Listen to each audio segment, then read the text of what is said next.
Sippy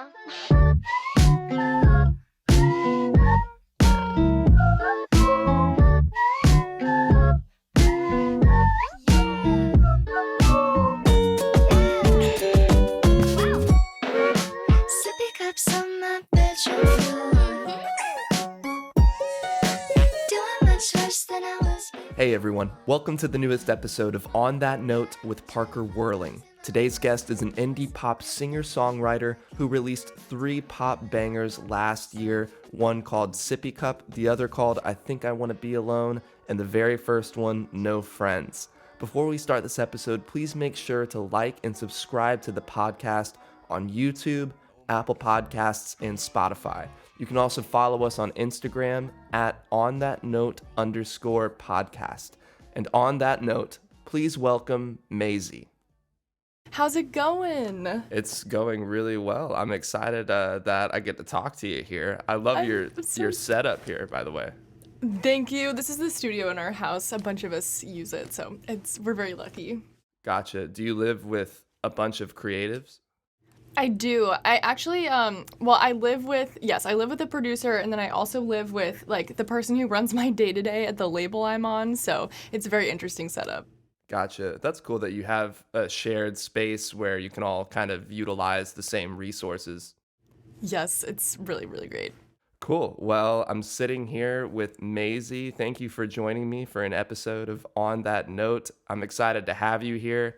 You've been putting out such great pop bangers this last year. It's been seriously really cool to discover your music, and it's very very catchy, and yet you have so many cool, interesting, experimental little sounds in there that are going. With all that being said, I have to ask you first, how is Mazie Skates going? Oh my gosh, that's so funny you said that. That's what I was editing before this. Also, thank you so much, and thank you so much for having me. I'm really excited. Of course. Mazie Skates is going really, really well. I love it. I just love learning how to skateboard. Yeah, it's been wonderful. So we are getting an episode tomorrow, correct? We're getting it today. I may actually today. have to Cool. post on my story while we're doing this around are you on the West Coast?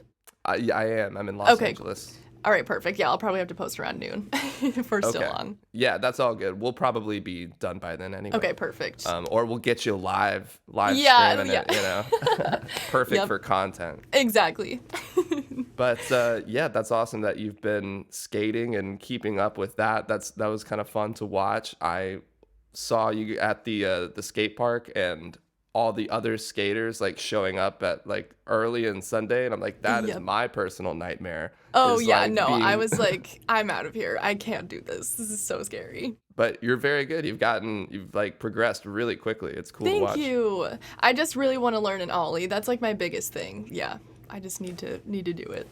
It's cool to teach yourself something new after doing the same shit for years and years. Yes. When did you start to learn to get into music, writing and recording music?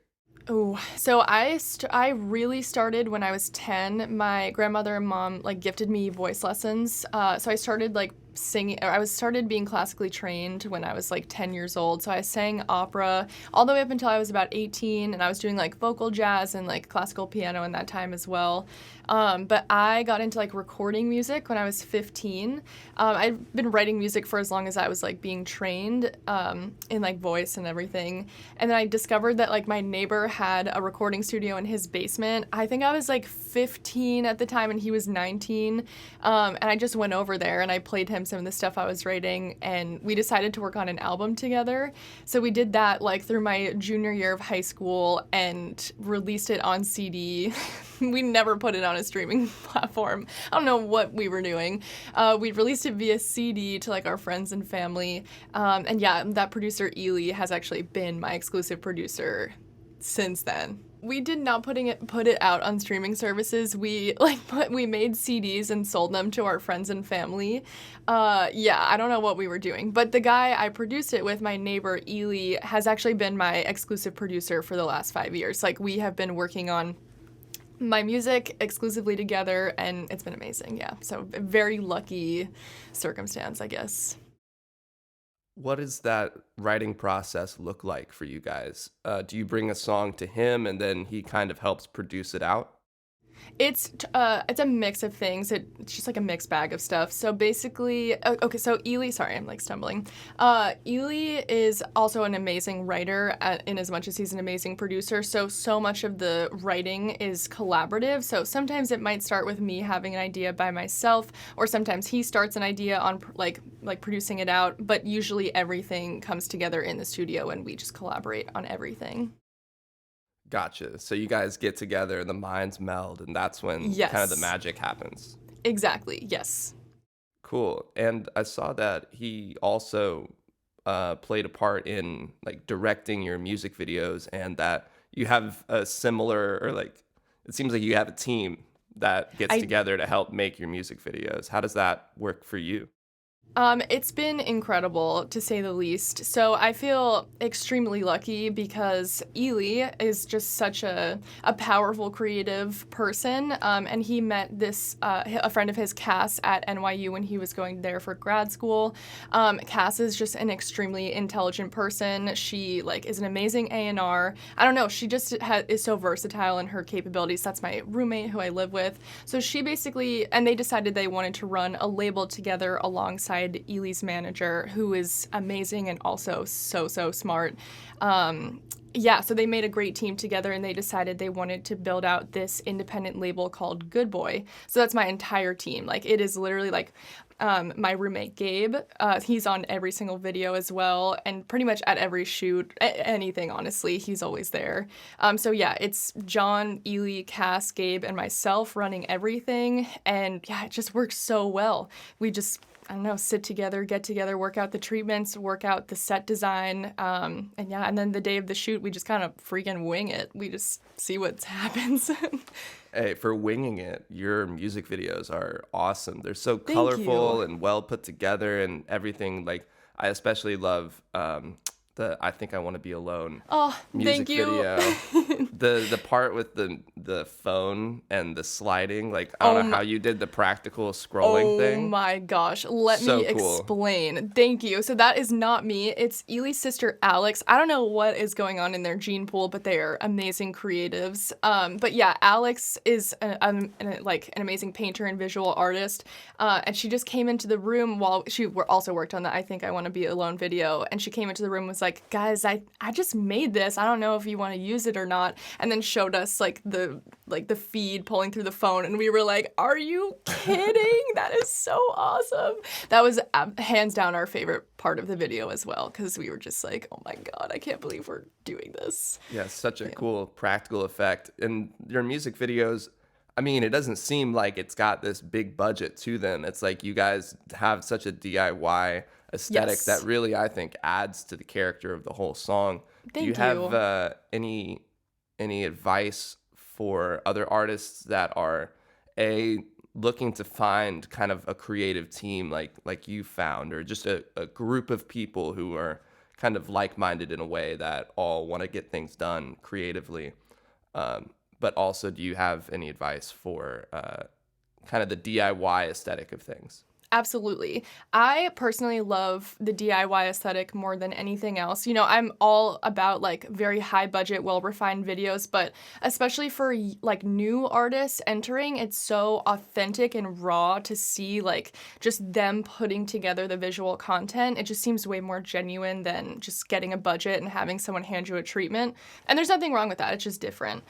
So yeah, I mean, advice wise, you don't need a big budget to make a great video. You need like a creative mind or creative minds around you to help like kind of flesh out these ideas on behalf of your artist project. Like in terms of acquiring that team, I mean, I can't more highly recommend your friends or people who have been really consistently invested in your progression as an artist, because those people know you, number one, which is the most important thing, and number two, like are invested in you in a way that will help you achieve those goals. And when you work collaboratively with your friends, especially, I think there's just like these moments where it's like, oh my God, this is so cool that we get to be doing this together. And like, oh my God. And then when it's done, it's like, look what we did. Like, we did that. And it's just us. And that's so rewarding. And then it makes you want to do it all over again, because that feeling at the end was just so great. Yeah, I think you hit the nail on the head with the idea that people want to see your authentic self, especially when you are a new artist who people don't quite know yet. And that's Absolutely. also not an easy task. That's so much easier said than done, figuring Yes. out what your authentic self even is. Absolutely. I mean, that's the key piece to artistry in my mind. Yeah, and it can be such a vulnerable thing to go through, but when you do, and I'm sure being around friends really helps that happen, because I would be probably pretty nervous if I got a treatment and I'm on a big set with Yes. nobody I know. Oh my gosh, I And know. they have this whole thing planned out and I didn't really have anything to do with it. Yep. And suddenly, like, I would think those self-conscious nerves come out. But if you have friends Absolutely. around you who support you and who you love, like, people will be able to see the joy in the creation. Exactly. Could not agree more. Have you had any moments where you wished that you had more of like a creative community kind of before you found that? And how did you end up kind of making that happen for yourself? So I have had a very different experience, I think, from most. I instantly kind of grew up in a creative community. As soon as I started working with Ely, he was older than me, so he knew people in college who were making music. So I feel like my experience was so accelerated because of that. And the people he was introducing me to, bringing to the studio for us to just hang out and jam together, those are the people I ended up moving out to LA with. Like, they have not exited my life. They themselves are on, like, I would say very successful paths in music right now. Some of them signed to majors, some of them are still independent, but that community has traveled with me all the way, like, through these last 5 years.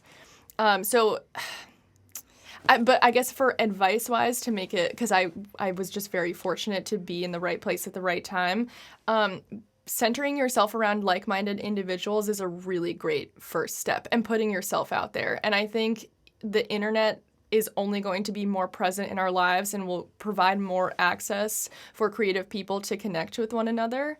But yeah, just making it a goal to center yourself around like-minded individuals who, want to make it in the industry, who want to pursue music for the rest of their life. That's pretty huge.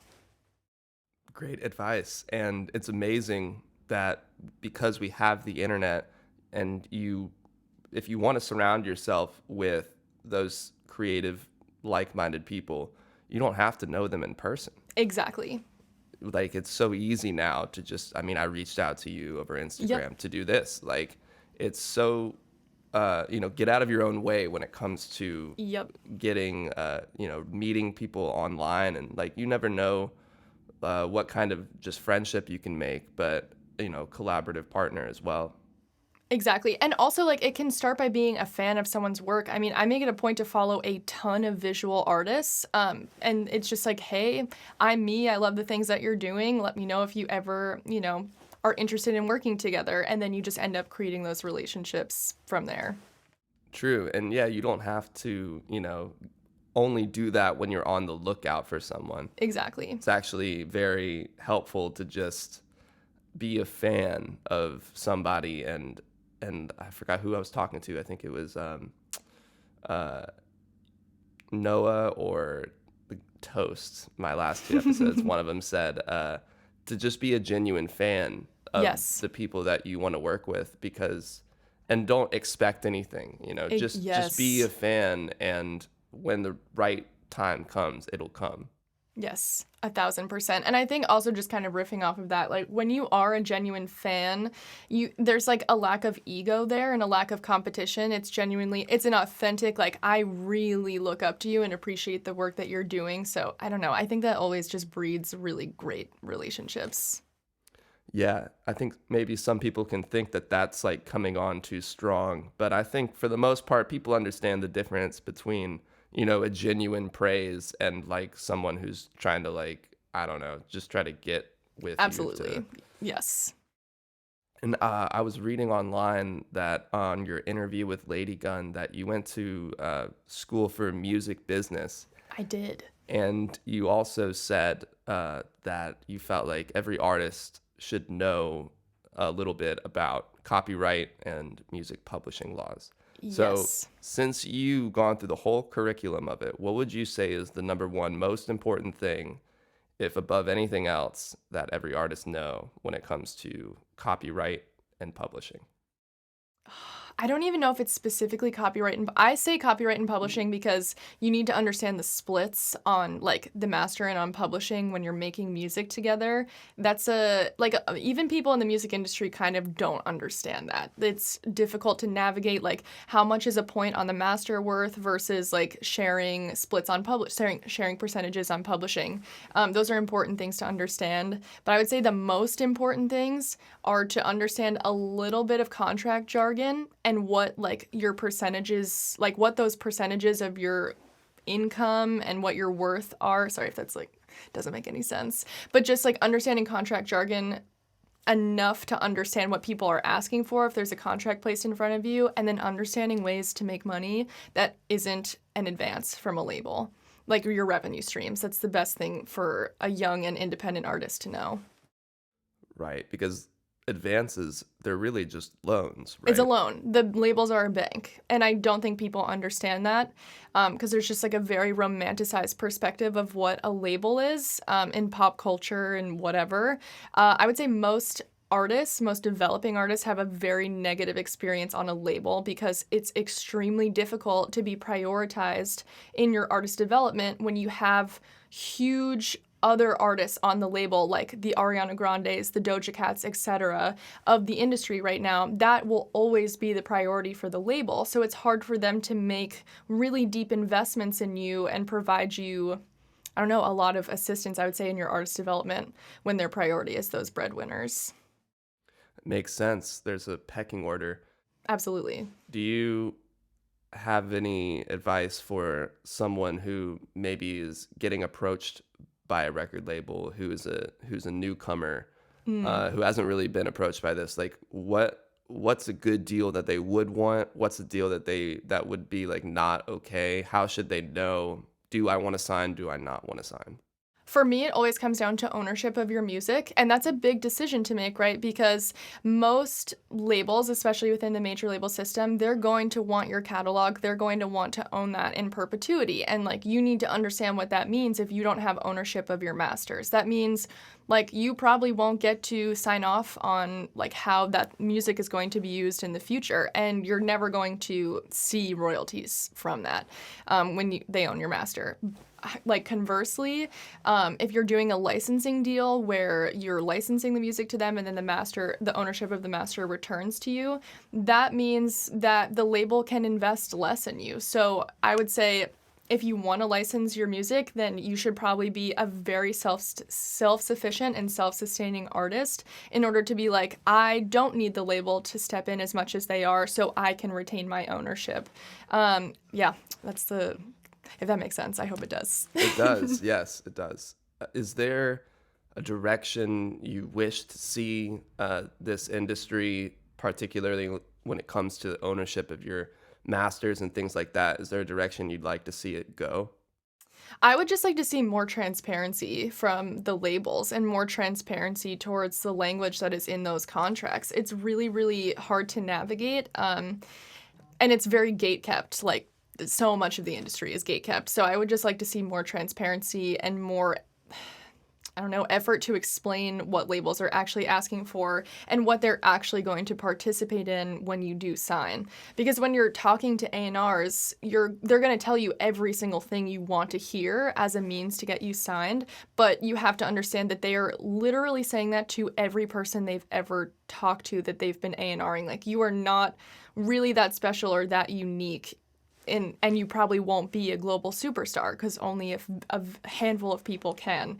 So it's like not really listening to the things that they're saying and asking them important questions like, who is my project manager going to be once the A&R leaves the project on this label? Like, what is, like, can you introduce me to every single department? Like, just asking more thorough questions than just hearing someone say, I think I can make you so famous. I think that we can do this together and that this label is going to be the place for you to do that. And just asking, like, how active of a role can the label actually play in my development? Wow. Yeah. See, everyone needs to just listen to exactly what you said right now before anything like that happens, because you're so right. Like, people will blow up your ego and make you feel like Yes. you're going to be the next real thing. Like, I'm an actor and I've experienced more of that in that Yep. field than I have with music. Wow. And I mean, it's the same thing. Like, people Yep. will just tell you what you want to hear in Yep. order to kind of claim their stake on you. Absolutely. It's very predatory, and you just have to be really self-aware of that. Like, the intention of, and I'm sure this is the same in other entertainment industries like acting, the intention of labels, independent or major, whatever, is to profit off of your music and your artistry. So there, you have to, like, remove the personal like feelings that you have towards it, because at the end of the day, their entire goal is to make money. And you have to be protective of yourself and your own interests, because those are their interests. Yep, 100%. Have you seen the Wilco documentary, I'm Trying to Break Your Heart? No, I have not. I'm going to write I- that down. Hold on. I recommend it simply. I mean, it's probably my favorite, but I recommend it simply because it's such a crazy copyright publishing like label story where like, I don't know if you know that album Yankee Hotel Foxtrot, but it's I don't. probably it's their biggest success. You've probably seen the cover. It's like these two towers. And I apologize if people are like, what's that noise? No It's a prob. garbage truck I right know. outside of my apartment right now. But it is a crazy story where they basically make the album that they get with the advance that the label gives them. Then they make the album. The label doesn't like it because they think it's too experimental, so they turn them away. And then the album gets so big after they release it with no label, they sell it back to the same label, the parent company, Wow. for like triple how much they already my God. spent on it. It's insane. Oh my- And you should check it out. It is a crazy label story. I once again apologize for that garbage truck. It was right in front of my apartment. No, bro. I gotta It's remember still recording. Wednesdays before noon. That's when the Yeah. garbage truck comes. But that sounds like a perfect transition over to the last 5 here, where I'm just gonna ask you 5 quick questions and we'll be done. All right, Amazing. number 1 is in the studio or playing live. I guess I'm biased because in the studio. I haven't toured yet, so for now in the studio. I had a feeling when I asked that I was like, I don't know if she's really played live, because you started putting out Yeah. music like during the pandemic, right? Yes. I've only played DIY basement shows in Philly, which were great, but That's cool. I haven't toured yet. The Philly music scene seems crazy. Is there Unparalleled. something going on over there that I don't know There's about? so much going on there. Like, I've never been in a more vibrant music community, and it's all underground. It's just the coolest thing in the world. That's awesome. Yeah, there's a few bands I love out of there, and a few people I've interviewed, and I'm like, what's going on over there? Why is there so It's much? poppin'. It's poppin' in Philly. That's awesome. One day I'll go there. Yes. Question number 2 is, what do you think is a perfect album front to back? Sgt. Pepper. It's right behind you. Yeah. You said that in one of your online interviews, so I was like, I gotta put it up here. Yes, I appreciate show some it. love. So why is Sgt. Pepper's to you such a perfect album? I mean, top to bottom, I just love the experience of it overall. I mean, it's intentionally like a experiential album. Yeah, I don't know. I wish I could be more descriptive. It just, every single song in there to me is so perfect, and just the combination of them all together, and then the story and just the narrative of Sgt. Pepper Lonely Hearts Club Band. I mean, oh, man, it's just a perfect record. I would also say The Party by Andy Schauf is also a perfect record. Top to bottom, it just is bangers, and it's just such a gentle album all the way through. It's really great. Is that the one with the magician on it? Yes. Yeah. Yes. I know that song. That song is amazing. So good. But I haven't listened to the whole album. It seems pretty melancholy. Very melancholy. I think Andy Schaaf is a very sad guy, but I appreciate it because he makes great music. He certainly does. And I mean, you can't say anything bad about Sgt. Pepper's, but I will say, because it's almost like it's the greatest album of all time, arguably, Right. it's almost like intimidating for me to want to put it on because I feel like I have to listen to the whole thing to give it Got it. respect. I It's totally hard get to that. like want to put on a single or two. Agreed. I completely understand. I always listen to it all the way through, so I resonate. It seems necessary for me personally. So question number 3 is, who's your dream artist or producer to work with? Oh my god, it's really hard. It's so hard. I mean, I'm a little jealous of all these artists who've been working with Paul McCartney on his album. What the hell? What's A going little on? jealous. I'm nervous that this means he's retiring and then I'll never be able to work with him like in the next like 5 years. But No, don't say that. But yeah, so I guess aside from Paul McCartney, I am such an Ash fan. I have been listening to Ash since like 2017, and I am just obsessed with her and her music. And her one EP, like Down the Rabbit Hole, that just was my soundtrack for an entire summer. It's very special. Wow, I haven't listened to her. Is it ASHE? Yes. Okay. I was like, I think I've heard of her, but yeah, I have not listened to her. I'll check her out. I thought of a couple that would be great for you. I think you Please really tell me. remind me of Still Woozy. Oh my god, I love Still Woozy so much. You guys have just the Oh, same like happy-go-lucky pop vibe. Thank you. Yeah, he's an icon. Oh my god. Sven, Honestly, great yes, name too. a great name. Still Woozy was kind of the turning point for Ely and I because what was it? Was Habit the first Habit. one to come out or whatever Goodie it was? Bag. Goodie Bag. Yes, when Goodie Bag came out, it had no standard song structure, but it was just like an absolute banger to listen through, and it was really short. And we were like, "Oh my god, we should never write in standard song structure ever again. This is just too good." And then we never did. So cool. Yeah. That's cool that he had such an impact on you guys. I definitely see just he is so positive and you have such Yes. a positive, radiant vibe as well. I'm Thank like, oh, this you. just makes so much sense.